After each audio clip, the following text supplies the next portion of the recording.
sigaafachuu jira. Wanti sigaafachaa jirulleen ifa. Ankanii isin jechaa jiru ati nama nageenya magaalaa sanii tiisuudhaaf eeguudhaaf waardiyaa nageenya magaalaa Dirree Dhawaati. Ammallee hooggantoota magaalaallee ni jaalattaa ni kabajaa ni deeggartaa waliin hojii jirtaa nutilleen si agarraa.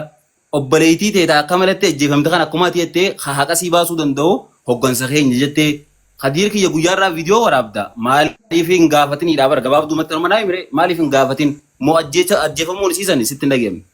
Tanuma naatiif lakki ani ajjeefamuu isiitiif jechuu akkuma obboleettii xiyyaattiin na dhagaamti si galee mookam. Saniifuu ajjeefamuu isiiti miti yoo deemi nama fe'ete ajjeesinaan jettee naarra caala idda ani jecha kana naan jetturra jechuu Dinaawol. Ani jechuun obboleettiin xiyya takka jechuun narraa duutee akka gartee obboleettii takka carraan sanumaafuu wanni godhamu wanni laal gista gabaata qadir keenya wanta kan jechuu fedhan wanta kan jechuu fedhan qadir keenya yoo ati boru nuraa miidhamte akkami sii dhaabbanna ati yoo amma nuti laal biyya san doorestanii biyya san rabshaa kaasuu feetanitti maqaa nu balleessitan nuti bulchaa biyyaallee kabajaan gaafachuu jira kabajaa professionaalitiin waraqaa dabdaabbiiti waan adda addaa isaan jedhamne malee takkaa maqaa isaan xureessine isin gabbaatanii waan nuti akka biyya san laaquuf isin akka nurraa miidhamtan fakkeessanitti gariin keessa faana dhabamtan waan dur gidaara hunda agarsiisutan dhabamtan amma yoo ati nurraa boru miidhamte akkami sii dhaabbanna Khadir keenya dhaabna aboo haaduu gosaan irraa dhaladheen qabaa bar haaduu hin jeen gaafaani dubbii gosa galfuu Fatii dhaabuu qaba please Fatii maal si fakkaate wanni jechuu jiru Khadir wanni isin achi keessaa dalaguu jirtanii laal kabajaa akkuma walii qabdu afaan kabajaan ijoolleen takka warri eegan dhiigana siyaa kanaaf dhaabbanne takkittiin isii Khadir irraa qabi bulchaa biyyaa qabi isinillee kabajaan isin gaafachuurre hedduun keessa dhokatan giin viidiyoon isin gallakkistan waan nu dura dhaabbatee akka nuti warra biyya alaa taa'ee isin biyya san laaquuf biyya san balleessuuf isin walii galchuuf fakkeessaniitiin viidiyoo laguu turtan. Okay? Silaa isinitu dhaabbatee bakka san keessa jirtanii laal obboleen teessanu duutee jirti. Wanni namni biraas daatu hin jiru. Yoo nuti hundi sudaanne boru ati yoo miidhamtes kabiraas sudaanee callisee jechuudha. Daareektuma gaafata. Siboo waan kana faajaa qiyyamaa karaa dheeraa yaatan Khadir maa akkana taate innis akkanaan teejee deebisaa nu deebisaa. miti Hamza gaafii takka Fatii qoyaa isin hundi gistu. gaafii gaafatanii jira Hamza. Doon mirga qaba sagalee ta'uu baachuu isaatiif garuu warra nasihaaf sagalee ta'uu irratti maaliif duule? Sharmaaqeetu kallattiidhaan ajajee mucaa kana. Good question. Bakka malaata. Dhiisi Fatii. chaarchiinis dhaamu jiraate nama na arrabsu deebisaan deebisuuf beeyte Deebisin garaallee tuufeeti deebisuma qofa kan chaarchii dhaamu jiraate amma gaafii isin na gaafattaniif jechuun obboleeyyan kiyya qaqqaalii hedduu takkaan isin jaalladhaa hedduun isin cinaa anisillee akkuma keessanii laakiin yeroo hunda jechuun rakkoo dhuftuuf isiniin nu cinaa dhaabbata malee nuti isin wajjin jirraa jechuu kiyya amma immoo biyya tana keessa gisee laallu. Ani Fatii baaftee aannan hin galchin itti Fatii deebisiin aannan ba'a. Khadiroo kiyya gaafii kallattumaan naa deebisu obboleessa kiyya ati nama jabaa nama sagalee maaliif ta'uu dhabda guyyatti viidiyoo takka waraabdaa viidiyoo 360 waraabdee jirta viidiyoo san keessaa takka maaliif haino yaa bultii maaliif dubbatin kan Dinaawol meeqoo yaatanuma gizee dheeraa takka haasoo oolluuti. Khadir salaam alaikum. Wa alaikum salaam. Reefuun tana Dinaawol waan takka kaasee ture. Namoota qaama yoo nuti lafaa kaanee hawaasa biraa saba biraa Khadirudhaa keessa jiraatu maqaa balleessinee yaa'ii takka gootutti hawaasa keenyaa fi hawaasa jidduutti shoorarkaan uumamte hin jaaladhu jedhe. Hawaasni biraa too gaafa hawaasa keenya kana miidhee maaliif itti agartanii laaltanii ustanii maaliif callifte bakka kana maaliif viidiyoon takka sirraa dhabamte? Waasan gaafii bakka kana kabajaan gara lama jira. Namni jaarsa jaartiin wal kabajanii wajji jiraatan.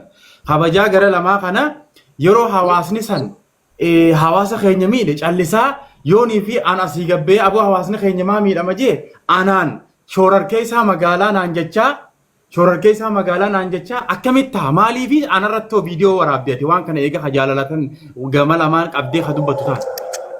Okay amma gaafii bareedduu dubbatte maalii fi hawaasni biraa amma gizee nu miidhu maaliif calitti jettaadha amma gaafiin ta'e gaafii bareedduudha nutii fi warri biyyaa ala jiru adda addaa Hamzaa keenya. Sigale moo kam? Eega wayi haa waliin nudii isaa kaawwamee godhadhaa yookaan isin kan hundi gabbuutanii naannoo hojjaa soidha. Gaafadhaa agar wanti namni ni horeera. Echi Hadiir ati biyya keessa jirta. Hadiir ati biyya keessa jirta waan kana dubbachuun siif hin mijaa'u yoo Hamzaan biyya ala jiru waan kana sagalee siifis ta'ee hawaasa miidhame saniifis sagalee ta'e maaliif ati gabbaatee magaalaa san keessa dhaabbattee Hamzaa irratti duulta achi teessee Hamzaa irratti maaliif akka shorra keessaa gootere? Eewwa sunis gaafii bareeddu ammallee garaagarummaan bikka kana jirtu maali? Tokkoffaa ani. Shagaafuma bareeddu jechaa maa ol takkalatti. Saboota kana nurra dorfaa namni kun maali? Obboleessa kiyya dirree beekootu yoo feete dirree dhawaatiin jira kootu. Bareeddu jechuun dhiisi kallattiin deebisi. Ati mi berkana ajaju ani gizee namni na ajaju. Hadiir anaa si gaafa deemi. Hadiir anaa si gaafa deemi. Gaafii nu deebise. Fatii ganaaf minuutu irraan kaasina. Eewwa. Walloltanii booda anneetu akkana godhinaan hin jeenaan ammumaan waliin lolina. Kaisan jirtu otu rakka. Kaisan jirtu. Abo. Kiina tattaa'u. Dhufuun ta'inga anas akkanatti ifirratti ficcaaniin itti dhaggeeffadhu ammaan inni isiniin jemma nuti warri biyya ala jiru. Amma gizee laalu jechuun warri biyya alaatiif nuti dur hariiroo walitti qabna akka ijoollee sooshaal miidiyaatti amma hariiroo walitti hin qabnu. Isaaniin nu tufate isaanii akka maletti namummaa nurraa fuudhee kabajaa nurraa fuudhee warra biyya alaa. Saniifuu nuti bikka jirrutti biyya teenya cinaa dhaabbanna mootummaa keenya cinaa dhaabbanna yaadni keenya kana bakka. Hamzaa kiyya tarraa dhumaa takkaan gaafadha Hadiiroo. Amma wanti inni gaafii itti gaafatteef deebisaa tana sii kannee hariiroon jidduun jirtu jee. Hadiir kiyya gaafiin ani si gaafadhe gaafii shan keessaa deebisaa kallattii daawwattoota nama kumaa dhibbas diif hin deebisne Hadiir kiyya. Abshir. Magaalaa san keessatti hojii gaggaarii hojjechaa jirtaati. Jiratti illee ni dhiyaatta. Ta'u ajjeefamtuun obboleettii ta'eeti. Magaalaan san sababa namni dhufee mucootan ajjeeseef rabshaa keessa seenuuf deemti. Nageenya magaalaa saniitiif waan dhaabbattuuf maaliif dhiibbaa ajjeechaa mucootan irra godhamtan maaliif hin balaaleffatan gadiin tanuma naayim nageenya magaalaatiif dhaabbataati. Ani wanni inni dhaabbatiniif tokkoffaa yoo feetee jechuun akka magaalaa dirree dhawaatti bikka kana ka bulchu jiru obboleessa kiyya tokkoffaa. Isarratti roorroon oofuu ta duute taafteetu guddoodha. Taafteef bulchinsi ni fixa malee rabbii gaditti. Hadiira kamitti obboleessa kiyya ta duute kamitti afaan obboleessa kiyya. Nama Hamza Haji Dina assalamu alaikum warahmatullahi wabarakatuh mero tak yada hawasa meus borra Hamza Haji biyya khawlillah qasam maali biyya yero tak carrana la da buleyen yero tak carrana akkamin godhu qabaani amma walitti laqaas taayitin yero tak carrana la dawo wa hundo obsine able cinachen nu dem hunda firra obsa olle dadamne buleyen me durarati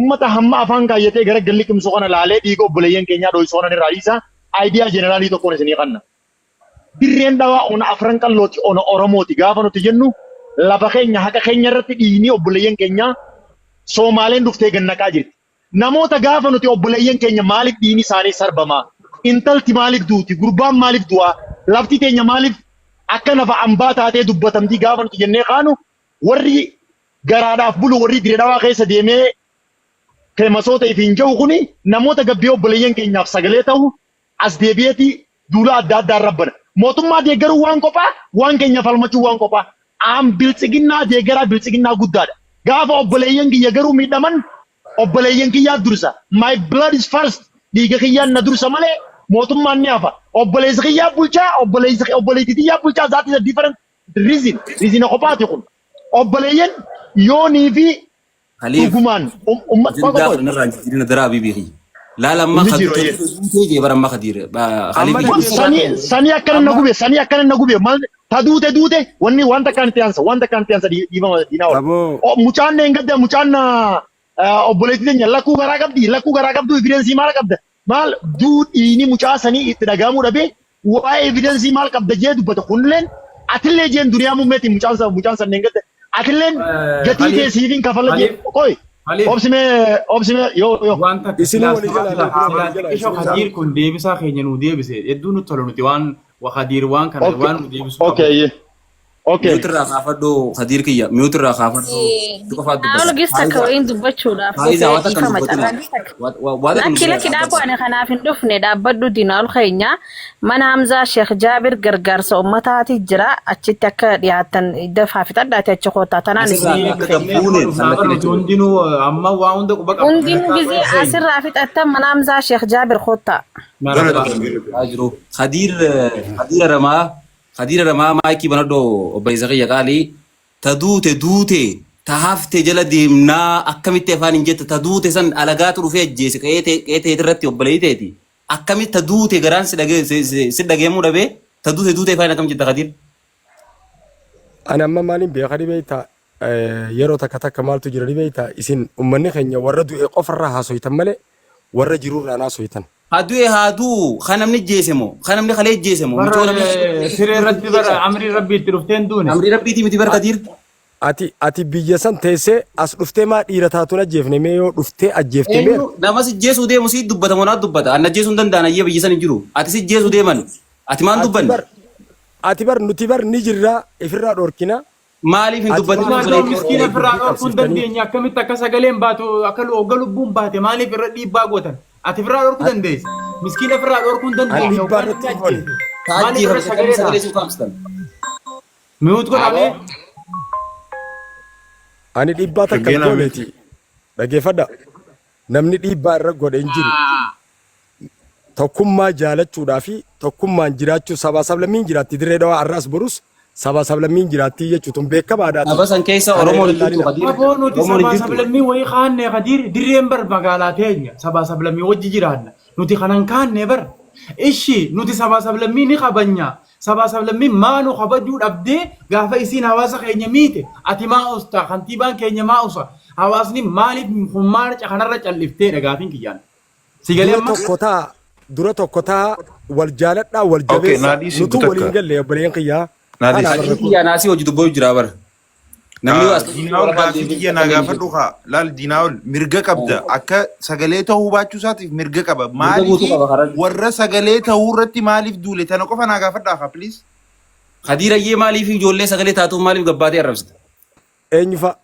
Hamzaaji fakkeenyaaf kallattiidhaan hamataa maarreetti kallattii arrabsite. Hamzaan ana na arrabse yeroo duraa jechuu kana kakalee bicha sagalee ta'e jennuunitu deebi'ee booyee je jecha sadiif isaaf dhufee jechuu. Ay faadiinoo maal si godha'ee faadiin Hamzaa? Faadiin jechuun ilma namaa jechuu kantiibaa Kadiir Jawaar bar obboleessa kiyya namarraa dhalate qabaa bar gosa qabaa bar. Aboo gosa kee ufa kaayedhu. Ati bar nama isa ufa kaayedhu gosa ta'e. Yeroo mootummaa Kadiir. Andis yani ilma ala kudha lamaati yani leencaati anaati namni nuti noo akkasuma sanii san akkasuma naadis adis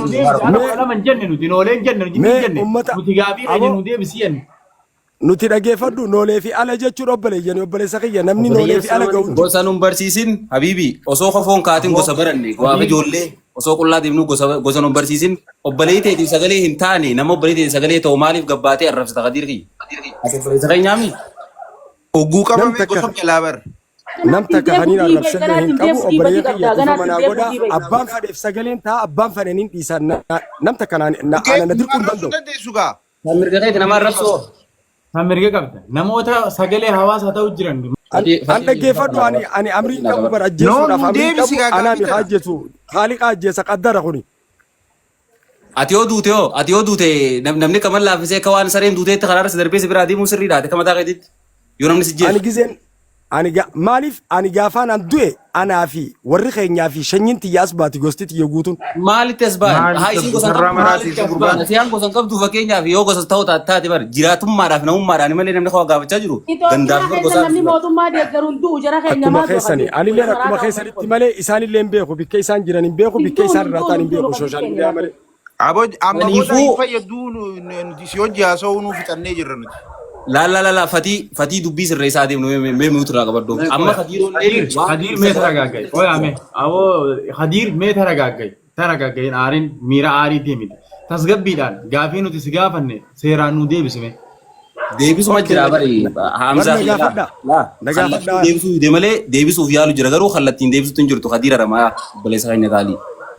Michoon duute tun michoon duute bakka namaatiin duute moofuuf duute. Yoo waan gaarii dubbachuu. Hadiiriin aarsinaa mee hadiir aar jaalatu mee hadiir.